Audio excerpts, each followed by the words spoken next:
Welcome to the Old Wealth, New Wealth, True Wealth podcast, where we are passionate about creating time freedom, impact, and purpose through real assets and real relationships, because true wealth isn't solely what you have, it's who you become. I am your host, Nathan Barkocy. Today, I am joined by the indescribably fabulous Sharon Lechter, who is a financial literacy pioneer and the co-author of our book, Old Wealth, New Wealth, True Wealth. What a blessing to be with you.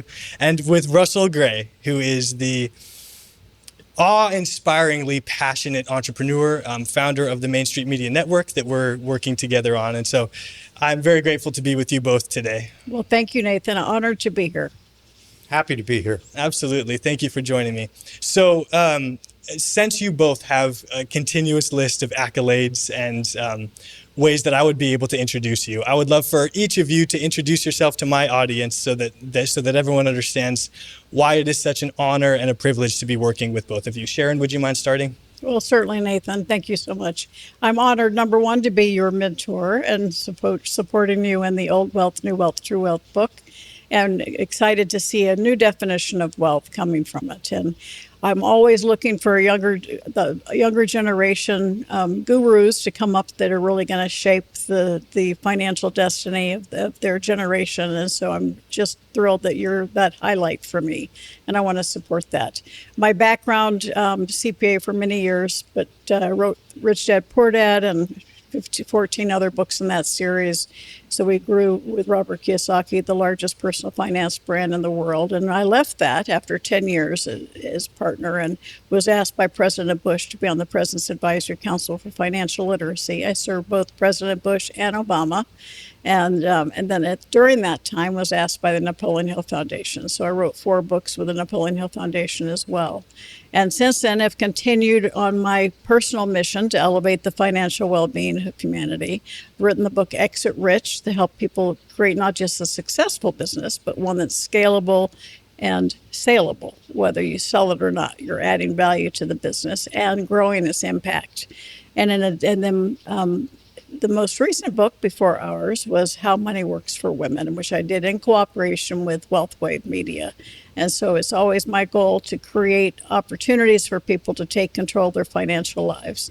And my number one goal now is the mentoring that I do for top-end clients to help them really get to the next level. My legacy is creating legacies. And so that's what I'm here to do, is help create your legacy. Legacy and financial literacy. I'm excited to dive deeper into that with you, of course. Russell, would you mind telling my audience a little bit more about what you're doing and how we're partnering together? Well, I'm not quite as interesting, but I consider myself to be... I would argue with that. I would argue that, yeah. I consider myself to be a lifelong Main Street capitalist. I ended up starting my first business and buying my first property before I was 20 years old, and made a lot of mistakes along the way, but I was fortunate enough to learn the skill of sales. And so that gave me the skill set and the ability to start businesses, make enough money to build a big family and pay for it in Silicon Valley, exit things that weren't meeting my expectations for what I wanted out of my life, and take on big challenges because I had the ability to put together a team and put together and share the mission, the vision, the values in such a way that people were interested. And so we have really a similar passion. We had a chance to interview Sharon just for my own show a little while ago. And I decided when I was about 35 years old that discovered that our financial system was really one of financial slavery. It's debt-based. The scripture says borrower, servant to the lender. And I realized that in a system that's all debt, everybody in it, if you're not the debt issuer, in other words, you're not the lender, then you're the borrower. And even if you say, well, I live debt-free, well, your government goes into debt for you and taxes you. You're a debt mule, and there's no escaping it. And so I could go into the whole explanation of why this is such a major problem and how it trickles down to Main Street, ruins families, steals people's educations, peace, ruins relationships. I mean, the list goes on and on and on. So I became a crusader for financial education, believing that if people had an economic education, they would get, it would change the policies that they embraced. And eventually, maybe we could change the system. And it's something I've worked for the last 25 years of my life. Along the way, I got into financial media. I was one of the pioneers in financial podcasting with the Real Estate Guys radio show, did that for 20 plus years. And then split from that to take the things that I've learned and help launch young podcasters and reach more people instead of being the voice, but magnifying the voices of others. So I go to my older friends and I say, look, I want to help magnify your message by putting it in the mouths of younger people, and then use our influence to boost younger people, because you can reach audiences that aren't going to listen to me because I'm an old man. And the young people really need to understand the system they're inheriting is fixable. They can survive in it the way it is, but it really does need to be fixed. And so one is get on solid footing yourself, and then use that solid footing to change the system into something more equitable for everybody. And that's my crusade. That's why I created the Raising Capitalists Foundation, why I created the Main Street Media Network. And then now I'm hosting the Christian Capitalist Show on pray.com, because I think that if you don't add that morality back into the system, you can't fix it. John Adams said, our Constitution was created for a moral and religious people, is wholly inadequate for any other. So I don't think you can just fix the money and expect to fix the system. You got to fix the money, and you have to fix the morality. So there's a role for capitalism and Christianity in the marketplace, and that's kind of be my swan song. This is where I'm going to die on this hill. Mm-hmm. Well, and so Russell, thank you. I think the positioning of our brands is, of course, what aligns us, right? And I see myself and you of so much, because you got started young, you started your family young. I'm doing the same thing, right? And so being able to work with a pioneer like yourself, a pioneer like you, Sharon, is such a privilege. And there's a lot we can dive into with that, and I'm sure we will on future podcasts. But since I have two incredible, wise pioneers with me right now, I'd love to be able to start bringing some of this financial literacy to my audience. And so something I want to dive into, which is what you just discussed about credit and about our monetary system right now and our policy, is something that you were discussing in a podcast several weeks ago. So you defined, right, that capital is the creation of goods and services, right? And then money is something that preserves the value of capital until you're ready to use it, right? And then you discussed that currency is what you actually exchange with, and credit is a derivative of currency, which is our monetary system right now. Everything is credit, right? So I'd like to dive into that with you and with you, Sharon, on how a generation like myself, someone in their 20s, is able to leverage all of this different capital, all of this different understanding, and be able to start moving that forward into real assets and real investments that builds long-term generational wealth. Yeah, so I think that if you're going to play a game, you have to know the rules. Mm-hmm. And once you do that, and you understand how to win the game is going to come through strategy, and you play the game according to the rules. And we live in a debt-based system. Because our currency gets borrowed into existence, you always have to expand the amount of debt that's in the system to keep the system going. So once you fundamentally understand that inflation isn't a bug, it's a feature, it's built into the system. It has to happen. People that want to pay off the debt don't understand the system. You pay off the debt, the system implodes because it's all debt. So once you realize that, then you understand the name of the game is to short the dollar, and you do that by using debt. And I know that sounds like anathema to a lot of people who believe in sound money. And in a sound money system, it would be bad. But in this system, it's actually good. But it's got to be good debt. So obviously the best debt is real estate debt, because you purchase a real asset, you use debt over a long period of time where you can fix that cost and you know what you're dealing with, and both the asset and the income that supports it are provided or benefit from the inflation. So I view kind of the foundational asset in a real asset portfolio in this system to be real estate. Now, you have to pick the timing, and you have to make sure that you really are attentive to the cash flow. But what makes you money over time, real money, is that magnification of the inflation. For example, if a property goes up, say, 5% per year, but you control that property with 25% down, then you control 4 parts of property for 1 part of equity. So your magnification is 4. So 4 times 5 is 20% equity growth rate, way over inflation. And that's how you win over the long haul. You have to be patient, and it's not a straight line. And then the other thing is to recognize that equity, whether it's in stocks or real estate, is fake.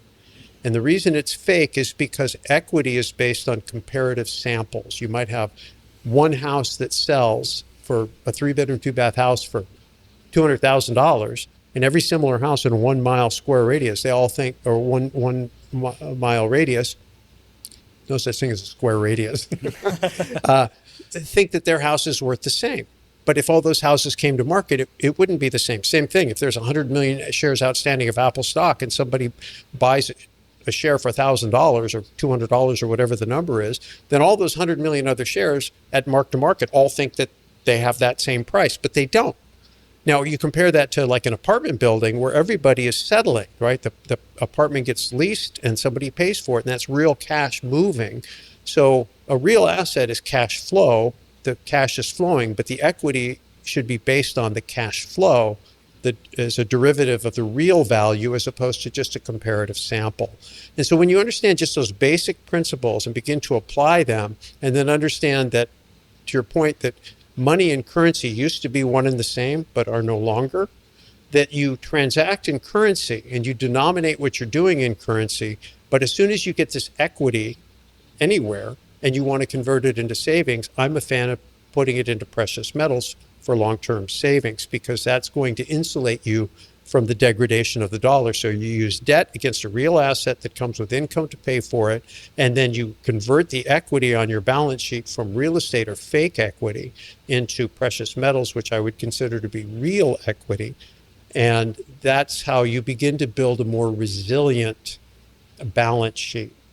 And I think resilience is going to become more and more important as we reach the end game of this financial system and the fragility in the system begins to manifest. And so your generation is going to have to deal with that a lot more than mine did. We were able to ride this equity wave and it was a gravy train, but we're at a new dispensation. And so you need to be a lot more attentive than we had to be. And that's part of what I hope to bring to your generation just by being on shows like this. Absolutely, yeah. And my generation needs to hear this and gain an understanding, right? Because the number one most important thing we can do is increase our financial literacy so that we know how to move forward, which is exactly what you and I are working together on, Sharon.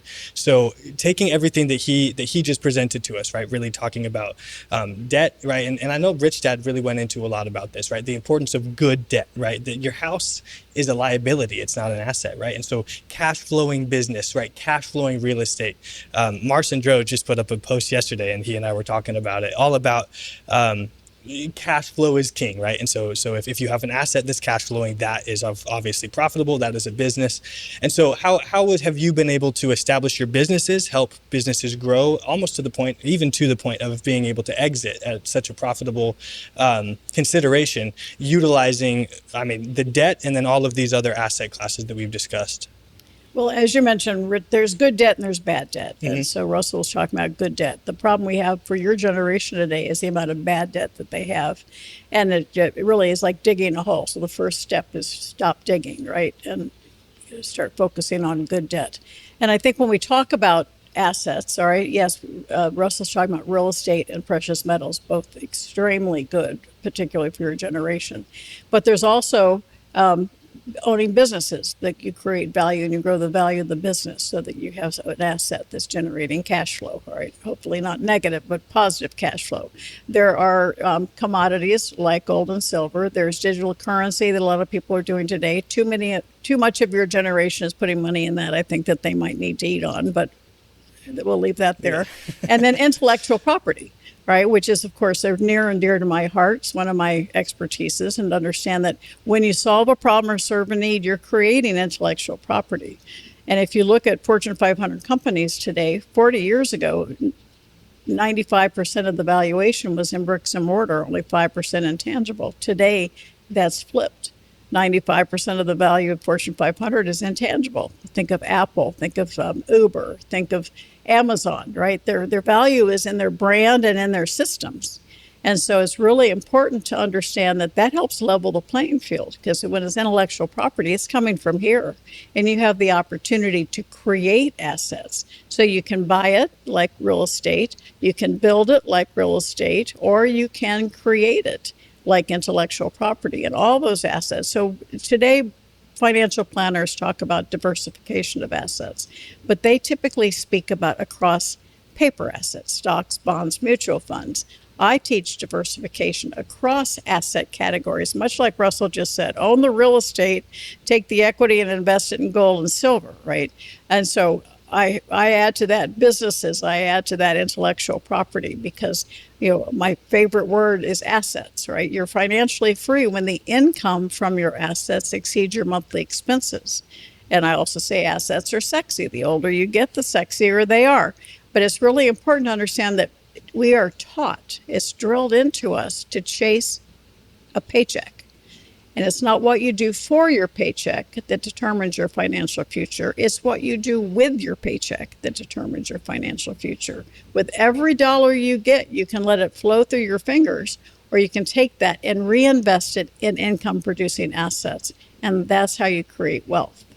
Which is free market capitalism. This is exactly what you and I are working with for Main Street Media Network, right? Getting people off of the passive dependence of Wall Street and into active ownership of Main Street, right? Of owning real assets that create value, they create cash flow, and that frees time, because the most valuable asset that we have is our time, right? So we need to be able to utilize our time to create multiple streams of income so that we can serve our community. And this is a perfect transition into another topic I would love to discuss with you guys. Really, one of my passions, in addition to increasing the financial literacy for a younger generation who has been so misled with all of the, all of this bad debt that we're getting into, right, is to redefine wealth for a Christian community that would fear financial literacy, because, right, the Bible says the love of money is the root of all evil. It doesn't say money is the root of all evil. I'm actually giving a talk about this at the Inferno Men's Conference in a couple weeks, and it's really about being able to steward God's money right. I mean, being able to steward God's money to grow his kingdom. And so this is exactly what you're doing with your brands, and this is what you have always done, Sharon. And so I'm really interested to see how you guys are able to bring this together using your faith, using your purpose, using your mission to not only increase your monetary wealth, but increase true wealth around the community that surrounds you all. Russell, how have you been able to do that? Well, I think that to me, when I started really looking at why people were interested in a financial education, because, that was a business I was in. We would hold seminars on how to invest in real estate and all these peripheral things, and people would come in droves, and we rode that big run up after the dot-com bust before the great financial crisis. And so that's where I first met Sharon, and they were out on tour with Rich Dad, Poor Dad, and the big Learning Annex events with tens of thousands of people. And people were obviously desperate to learn how to invest, and what were they really pursuing? And as I learned in sales, that the why always matters more than the what. And when I would interview people and they would say what they wanted, I would ask them why they wanted it. What was their motivation? And invariably, they wanted to be free. That's what they would say. They would say, I want to be rich. Well, why do you want to be rich? Well, I want to be able to quit my job. Well, why do you want to be able to quit my job? I want to be able to come and go as I please. And I want to be able to do what I want to do and be with who I want to be with. And I said, okay, so really what you're looking for is freedom. Yes, that's what I'm looking for, is freedom. And for a lot of people, their focus for freedom is financial freedom, and that's it. That's where it stops. And if they get to financial freedom, they're done. I've got enough. I'm done. I'm out of the rat race. I can just relax and enjoy myself, which assumes that the very important political freedom they need to enjoy that wealth is a given. But it isn't. Ronald Reagan said years ago, freedom is just one generation away from extinction, and we have to protect it. And if we can be distracted, outwitting the devil just 1 degree, it's just like, hey, guys, don't pay attention to this, then they can whittle away at the freedom. And one day you wake up and you don't have private property rights. You don't have privacy. You're being taxed into oblivion. You pay income tax to earn the money, sales tax to spend the money. They were talking about taxing unrealized capital gains, which woke up a lot of billionaires, right? Elon Musk said, whoa. You're going to tax me on my unrealized gains, right? That's economic illiteracy is driving that policy, or pure evil. So I don't know if they're incompetent or they're evil. It doesn't matter. Either way, it would have been disastrous, but it woke a lot of people up. And so political freedom matters. Ask Jack Ma, right? Jack Ma, billionaire, Alibaba founder in China, but he lives in communist China, speaks out against the Chinese government and ends up being investigated and harassed into compliance. So there's financial freedom, which is the lowest level of freedom, political freedom. But then the Bible says, what shall it profit a man to gain the whole world and lose his own soul? How many people have we seen living in a politically free environment that are financially free, and they're miserable human beings? They're completely unhappy. They've lost their health. They've lost their relationships. For whatever reason, they have a terrible self-image. They're self-destructive. It's like, how can this be? How can somebody that has everything going for them, well, they don't have spiritual freedom. They're enslaved to something.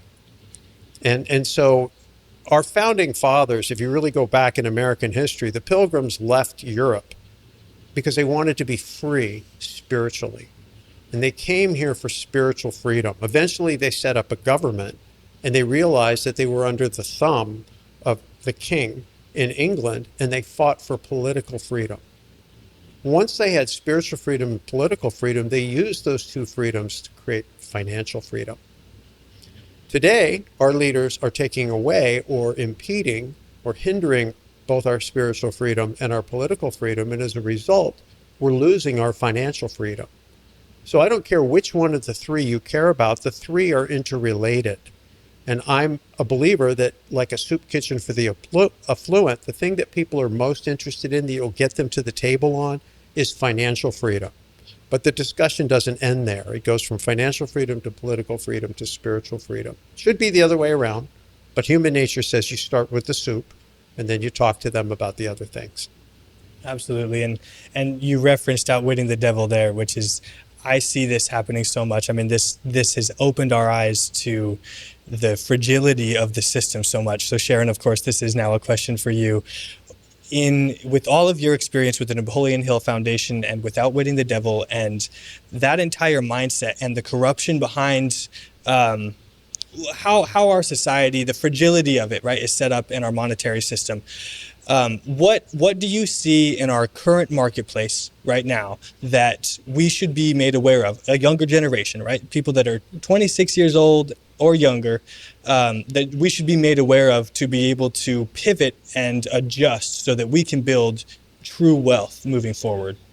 Well, I love Russell's explanation. I think it's fantastic. And I think that explanation is something that we should encapsulate to use as what true wealth is, because that's exactly what our goal was with this book. And I think the younger generation, number one, this has been my mission since December of 1992 and still is passionate about it today, is to make sure we get a personal finance class, a semester required for high school graduation in all 50 states. Because we talk about the rich get richer, the poor get poorer. That's because we learn about money at home. And what we end up doing is chasing a paycheck. We're taught to go get a job and have a paycheck. And then if you need more money, you get a second job or you ask for overtime. We're not taught the essence of what you do with your paycheck. And then that's buy, build, or create income producing assets. And that's the mark that's missed. But on top of that, we've taken morality out of the school system. We've taken spirituality out of the school system. And so we have a younger generation that hasn't been taught morality, hasn't been taught spirituality, hasn't been taught about money.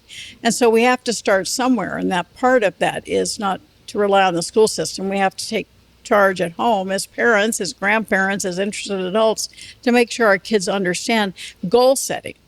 All right, because when you set a goal, you achieve it, you celebrate with them, you see their pride and their self-confidence go up. Because what happens is we have a generation that never been taught this, and so they're afraid. They're afraid to stand out. They're afraid to go against the flow. They judge themselves through the eyes of others instead of judge yourself through the eyes of God. And that's the number one problem with youth today is they're afraid to be different. They're afraid to step out of the norm. They want to go with the flow. They want to drift. They want to go along with the crowd. And so the whole goal from my perspective is teach people to take that path less traveled.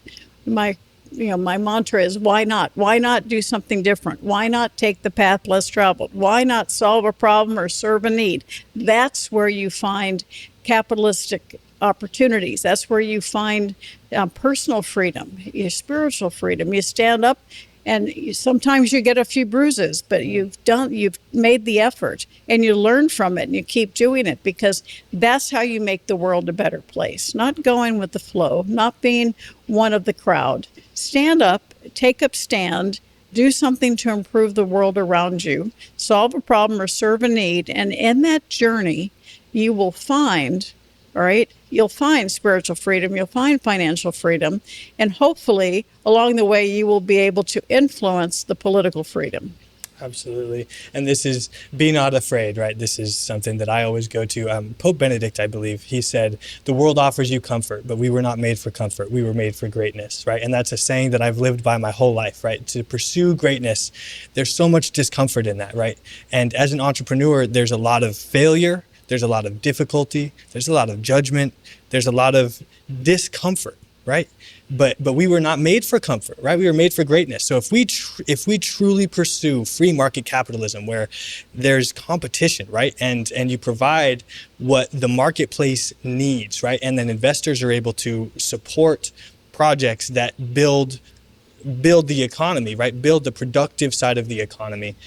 That is what free market capitalism is, and that's how, Russell, you and I are working on this. And so I thank you for giving us that outline, because this transitions perfectly. I would love to hear from you about that specifically, about the failure, the encounter with trial, and the difficulty that you've had to persevere through in all of your ventures, right? You've started a lot of businesses, you've done a lot of ventures. If you could pick one, what would be the most difficult failure or trial that you encountered growing your businesses from day one? That if someone would have encountered this and they would have thrown their hands up and said, I'm done, we wouldn't know about them. But you did it, and now we know Russell Gray. So that's a great question. It's hard to narrow it down because the list is long. Right. Tom Hopkins, our mutual friend, taught me. He was my very first sales trainer many years before I met him. But he changed my life by creating intellectual property and putting his great ideas into a book. So congratulations on your book, because it's so important that we share these great ideas. That's what we're doing here today. And he taught me to never see failure as failure, but only as the feedback necessary to correct my performance. I was not as good an athlete as you. I wanted to be an athlete, and I played a little high school football. I was late to start, and after 7 years away from high school, decided I wanted to go back and play college ball. So I spent 2 years getting ready to do that, and I'm not a very big guy. And I didn't realize that in high school. I thought I was a big guy. And then I got to be a man, and I went out and I looked at, boy, there's a lot of big guys out there. So I spent a lot of time in the weight room, and I put on a lot of weight. I was 200 pounds, 6% body fat on a 5'8" frame. And one of the lessons I learned in doing that was no pain, no gain. And so when I was doing that routine, I was working out with a bodybuilder friend of mine, and pain wasn't a negative, it was a positive. The workout was a failure if we hadn't gotten to the point where we literally couldn't lift our arms. And the pain, if we couldn't make our muscles hurt, we knew we weren't going to grow. So as an entrepreneur, I think you take those two lessons and you put them into your mindset, and it changes how you behave. I say all the time, get comfortable being uncomfortable and uncomfortable being comfortable.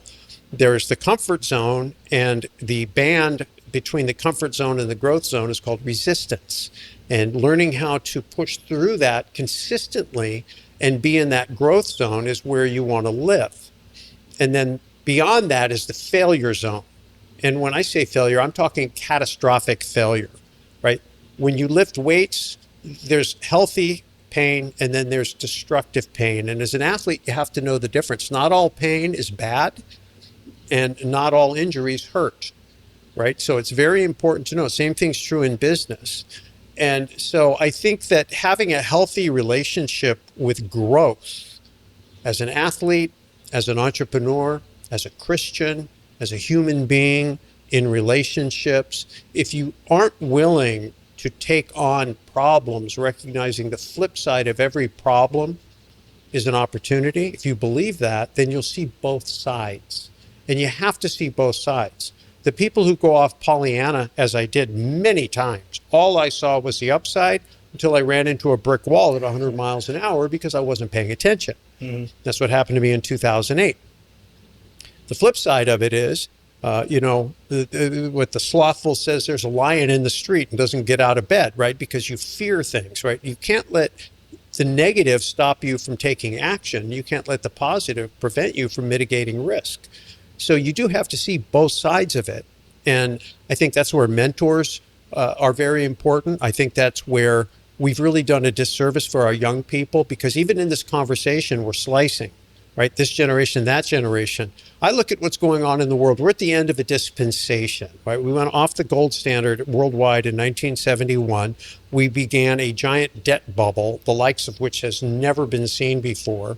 The odds of that breaking catastrophically at some point in our lifetime, especially yours, very, very high, right? And it's going to be a lot of chaos, a lot of problems. For entrepreneurs, tons of opportunity, right? When Napoleon Hill was doing Think and Grow Rich, he was coming out of, or right in the middle of, the Great Depression. And he's looking around, he's like, well, there's all this terrible stuff happening and all these people making a lot of money. So clearly it's not the circumstances. Our mutual friend Ken McElroy was making millions and millions and millions of dollars in real estate in 2008 when I was losing everything. Not the market, it was me.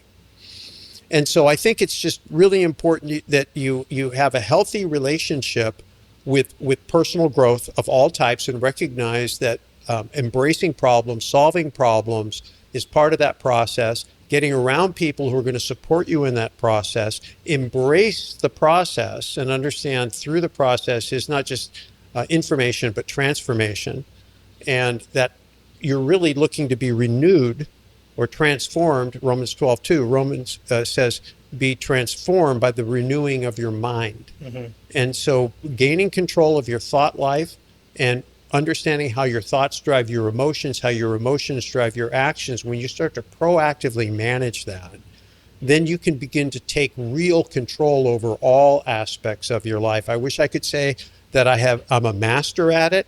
I'm not, but I can tell you that over my lifetime, if I could look at the one thing that I think matters the most, it's learning how to develop that emotional IQ and that intellectual IQ, and being around people that are on that same journey. That's why I'm so fond of mentors and masterminds, but also recognizing that this generation, whether you're 18 or 80 years old, we're the generation on duty. That's it. And we're all in the same boat. I don't think we need to classify like who's in first class and if the boat sinks, doesn't matter. Doesn't matter if you're, down in the bowels of the ship with no window, or if you're up in the penthouse. The ship's going down, and it's incumbent upon all of us to embrace fixing it, knowing there's going to be a ton of opportunity, and there's enough prosperity for everybody to enjoy it, and we need to help each other get through it. Absolutely. And really what you touched on there that is so important, it's vital, is the mindset, right? So mindset is ideal. And Sharon, this is something I want to pick your brain about. Something that you and I have been working on with my brand in particular is because my mindset has always been go, go, go, go, go, right? I was top 10 in the nation as a cyclist my first year. I was state champion in New Mexico. I still hold the youngest, I'm the youngest to ever win the Tour of the Gila, right? I had an Olympian mentality because I was going to the Olympics. I was going to go race in Europe. I had that mentality. Russell had a similar mentality. He's pushing his muscles to the limit every single day in the gym, grinding, going really hard. This isn't the mentality for a lot of people. So taking this all into consideration, mindset is number one. It's key there, right? Having a mindset shift from scarcity to abundance is pivotal. So how would you recommend, how have you been able to, of course, guide others to achieve this? And what would your advice be towards someone who maybe doesn't have the same sort of go, go, go, go, go mentality, but they are striving to obtain this freedom, right? This time freedom through the mindset? Well, part of it is allowing them to recognize that that's what's happening. Because we grow up in a world where we typically our parents say things like money doesn't grow on trees, pitch your pennies, save for a rainy day. We can't afford it. All those are negative comments about money. So you grow up money negative, money negative, money negative. No wonder you end up with the mind of scarcity. Your mindset's of scarcity. I'm never going to have enough money. And then when you actually become a little successful, you're afraid you're going to lose it. And so recognizing that that's what's happened to you is the first step for someone to say, wow, you're right. And so I go, instead of saying I can't afford it, which is closing your mind, it's negative, you want to get under the covers and turn off the lights, say, how can I afford it? And that triggers your subconscious mind to go to work on finding ways how you can afford it. It triggers your entrepreneurial spirit. And so, in concert with what Russell was saying, we have three things we can control: our thoughts, our words, our actions. When your thoughts are of scarcity, your words are scarcity, your actions are scarcity. So we have to start with our brain and our thoughts and start thinking about abundance. And by changing the way we use our words and our actions, we can help create that abundance. And that's so important because it's not going to change until we change the thought process from scarcity to abundance. And we do that one step at a time. And your younger generation, I love that I see your generation coming out, and they're more concerned about quality of life than necessarily monetary success. They want life success. And I think that's a good step in the right direction.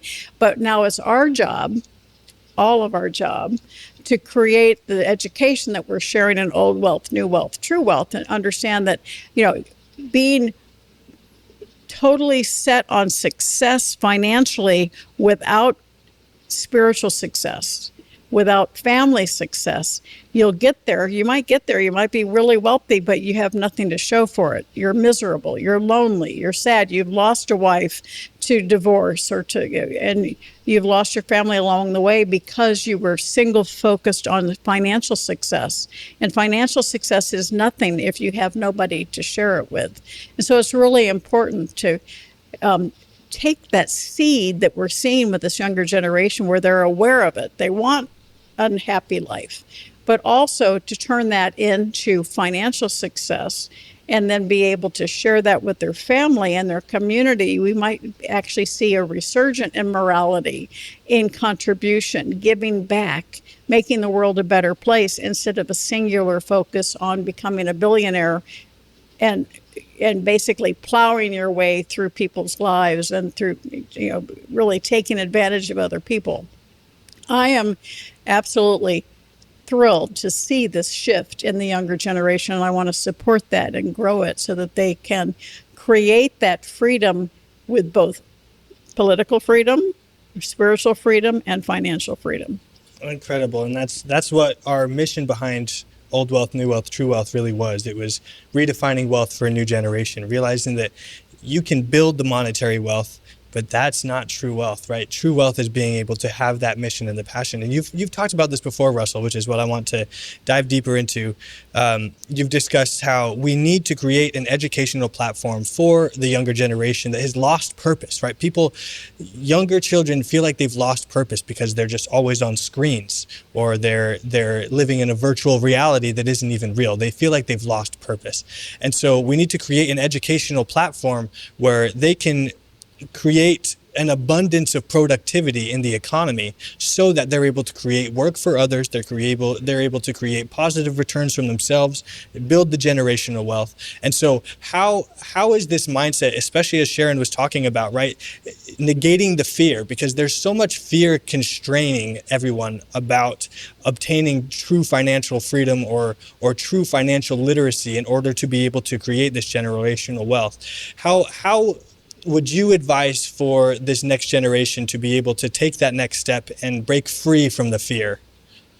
I came to faith as a young adult, and I took the opportunity to re-raise myself, filling in the gaps of some of the training that I didn't get from my own parents, who meant well, but they were children themselves when they had me. And so as they were children raising children, and I had really no moral training. And so I think that the institution that human beings were designed to learn in is the family. And I think that if you don't have an educational overhaul that involves the family unit, you're not really following the creator's blueprint. And so I created the Raising Capitalists Foundation on a very different model. I looked at the disruptive technologies of Silicon Valley, Uber, Airbnb, even Amazon, which isn't really a company. I mean, it's not the way we think of a company. It's a network. And the systems of building these corporations, these monolithic corporations where people have single point failure jobs, which puts the corporation at a huge advantage because your paycheck is an on-off switch and you're at their mercy. There's very few positions at the top and you can't really diversify your income. And so it's not a very good structure.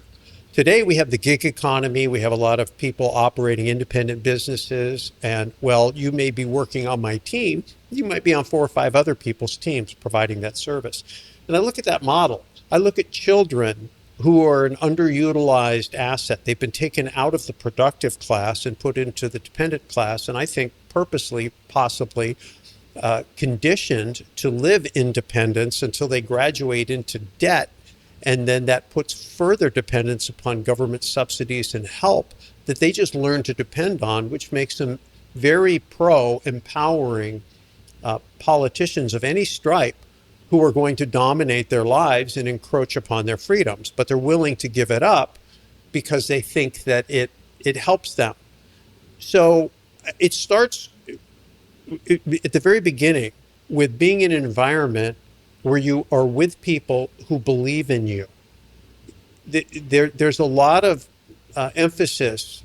You look at the divisions that go on in society, which are designed to divide Main Street so that we will fight with each other. Well, the people who are truly dominating everything through the financial system hide in the shadows and yet control every aspect of our life. They can buy any market. They can buy any politician. They can manipulate anything. And they impact every area of our life. We saw that in COVID, right? We saw encroachments upon our constitutional rights, the likes of which we'd never seen before. And, the list goes on. And there's a lot of younger people that were coming up realizing, wow, this is pretty intense. And so you've got parents who want more for their kids. And the more that they've always been sold is, put up money early, work hard, live below your means, save up a chunk of money and help maybe even co-sign, get your kid into debt and get them a college education. They'll be better off. I'm not against education, but I'm saying that the contract, the societal contract, if you will, from a college education is really proven it hasn't kept up with the way the world has changed. Okay, I'm going to give it the benefit of the doubt. And so it's not working. And the parents who don't know how to teach their kids how to be entrepreneurs are like, what do I do? So the Raising Capitalist Foundation is based on this notion, look, the kids should be nurtured in the family. The families don't know what to do. So let's go work with the parents. Let's pair mentors, successful entrepreneurs and investor with parents and teach them how to start a business, maybe even providing services to their mentor, and then let the parents hire the children to work inside the business and get them actively participating. Don't tell them about capitalism. Let them experience capitalism. Let them understand productivity. Let them have that pride of actually contributing, being productive and earning and having responsibility over their own money that they earned. And there's some tax benefits and there's a whole lot of things. But I think we can really reinvent education without taxes, teachers, or tuition. We don't have to reform the educational system. We homeschooled our kids in the 80s. We just sidestepped it. We just went over and said, we're going to take care of this on our own. And I think we can support that. But I think at the core of it, maybe to answer your question, if I didn't meander too far, is that if people feel a sense of empowerment, then they want their independence so they can take action to better their own life. If they have been sold that they're victims, that they're a victim of the 1%, that they're a victim of racism, that they're a victim of sexism, they're a victim of ageism, they're a victim, it's very disempowering. And then they need a savior outside themselves, which is usually going to be some politician who's going to impede upon their political freedom in exchange for some form of false security. But really, it breaks the human spirit. So I think it's not even just thoughts and feelings. It's really your spirit. And if we can lift up the human spirit inside by rehabilitating the societal structure that was designed to nurture that human spirit, which is the family, then we will begin to heal almost everything else that's wrong. So economic education based on uplifting the spirit and a spirit of empowerment inside the family. I think if we fix that and let that really grow into full fruition, we're going to change the systems that are creating the problems. And if we don't, then we sidestep those systems and we prosper on Main Street anyway. Absolutely. And I mean, that is incredible. And there's a lot of discussion about taking ownership in that, right? So less dependence and less passiveness, and really taking ownership, which is how we're able to build true wealth. Taking ownership of your family. You are the parents of your children, right? You are the entrepreneur that is creating your business, that is owning your real estate, that is owning your real assets, that owns the gold, that increases your own financial literacy. It all comes into true ownership, which is exactly what we're doing with Main Street Media Network, is bringing that more.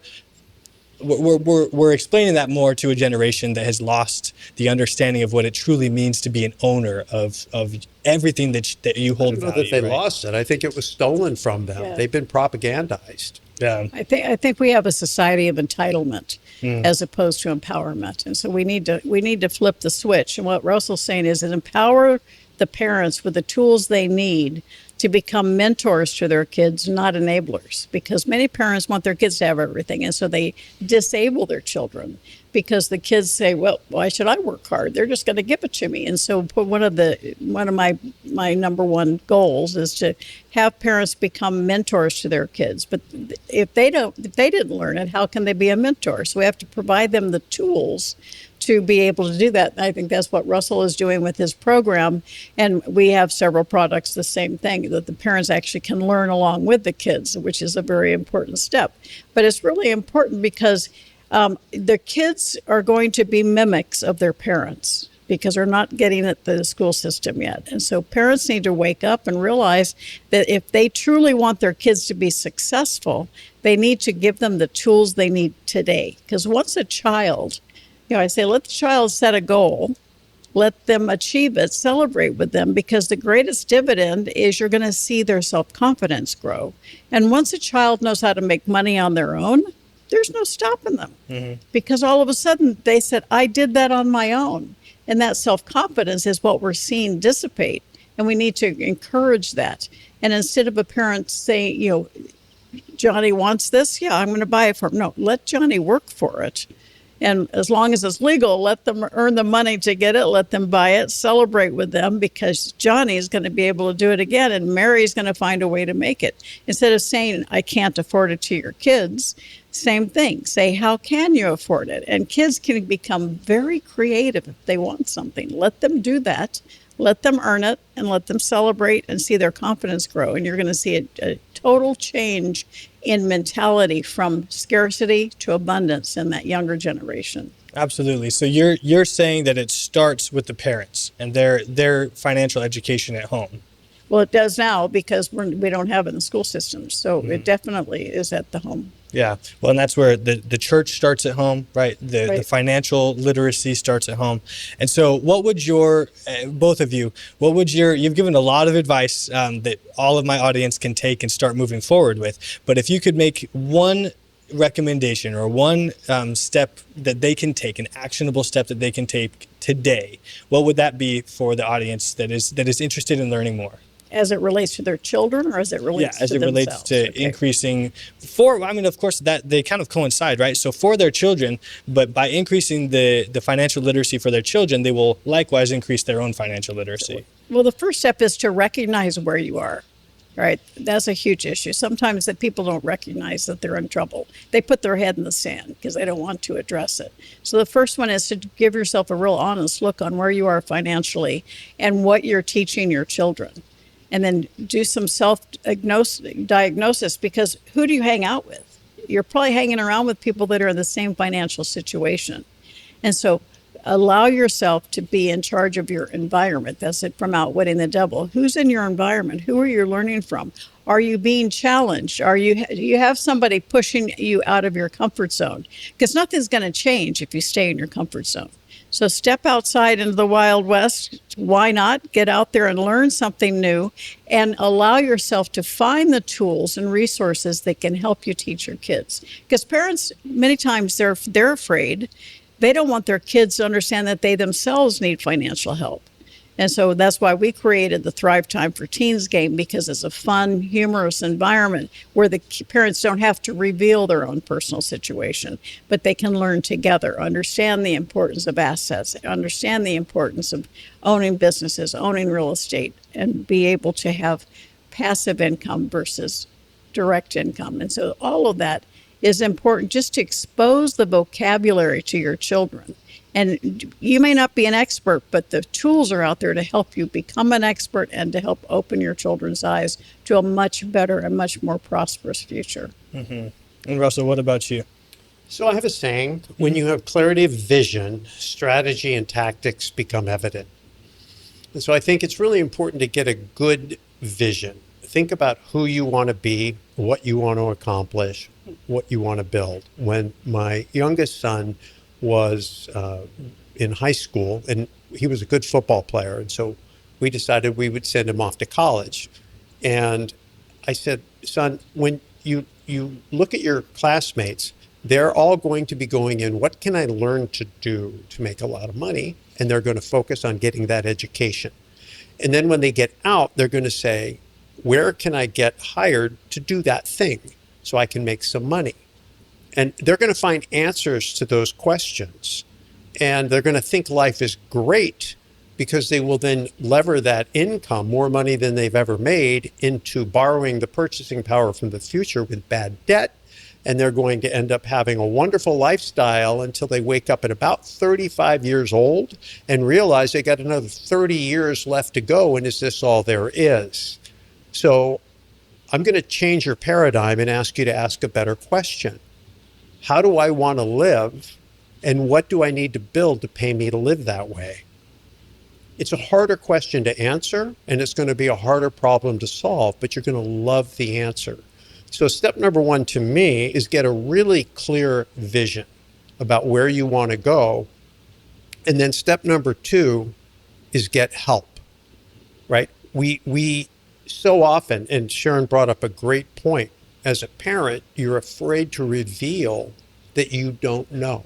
You're afraid to lose that authoritative position over your children as they're growing into their own, and your pride can actually hinder your child's learning. My son was a better athlete than me by a factor of 10. And I taught him as much football as I could. And then I realized that if I was going to continue to be the proud father that was shaping my kid's athletic life, he had no future whatsoever. And so what I did is I went and found people that had played professional ball, D1 ball. And I said, will you please coach up my kid? Because he's beyond me now. And that turned out to be a good move. And the same's true in business. I have this opportunity, as you are enjoying yourself. I hang around some really successful people. And I would say, by and large, not universally, but by and large, the most successful people I know have three characteristics. And Napoleon Hill was very good at looking at what do these people have in common. And I've observed, just in my own observations, they tend to be curious, they tend to be humble, and they tend to be generous.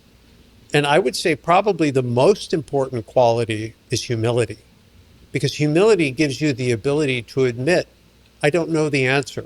I need help. There's somebody out there that has their 10,000 hours in something that I don't, but I'm clear about what I want to do. I'm clear about what I want to build. I just don't know how to do it. You were smart enough to hire a mentor.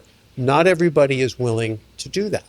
And so I think put yourself in an environment where you're going to be around people that are successful, meaning they're going to not only be willing to share with you because they're generous, and And a lot of successful people enjoy mentoring other people because they believe that success is abundant. They don't try to keep you down like in corporate America where you're competing for that one corner office and only one person's going to. It's a very different mentality in that world. That's the world you live in. You have to understand the world we live in doesn't operate that way at all. We all collaborate. We all help each other. I mean, look what we're doing here. She's helping you. You're helping me. We're all helping each other. We're all on a mission. We have clarity of vision. We know what we want to do, and we're generous. And I think that if you recognize that you get clear on vision, you get help, and you put yourselves in the right room, you're going to find the help. And then with more humility, you will actually begin to act out on the help because you replace your fear with curiosity. Not like, oh, I might fail. No, I wonder what's going to happen. It actually becomes kind of exciting. Now, Sharon and I were talking off camera, and she was just talking about that big step of faith when she broke away from Rich Dad, which she thought was going to be her legacy. Just like I thought I was going to be with the real estate guys till the end. And then you step out and you're floating in outer space. You don't know who you are. You don't know where you're going. Everything that you thought you were going to go do. And instead of being fearful, you just embrace curiosity. Well, I wonder how it's going to work out. I wonder who I'm going to meet. I wonder how this thing is going to come together. And that to me makes all the difference. Right. And generosity is true wealth, right? So being able to collaborate with people and build that true wealth. Teamwork is very important. And I would love to dive into this more, but that's another podcast where we can focus on teamwork. Well, we can do it again. We'll do it again. We'll be doing multiple podcasts, I'm sure. So I really appreciate your insights today, and I appreciate all of the wisdom that you guys share. There's a difference between knowledge and wisdom, and being able to surround yourself with a network like this, with leaders like this, that increase your wisdom, right? Which you can't learn just from a book, or you can't learn just from knowledge, right? You have to be able to learn from the experience of wise leaders like yourself. So I really appreciate you guys both joining me today. And for all of you listening, thank you for tuning in to the Old Wealth, New Wealth, True Wealth podcast today. Just remember that tomorrow is never promised. So we need to make the most of today.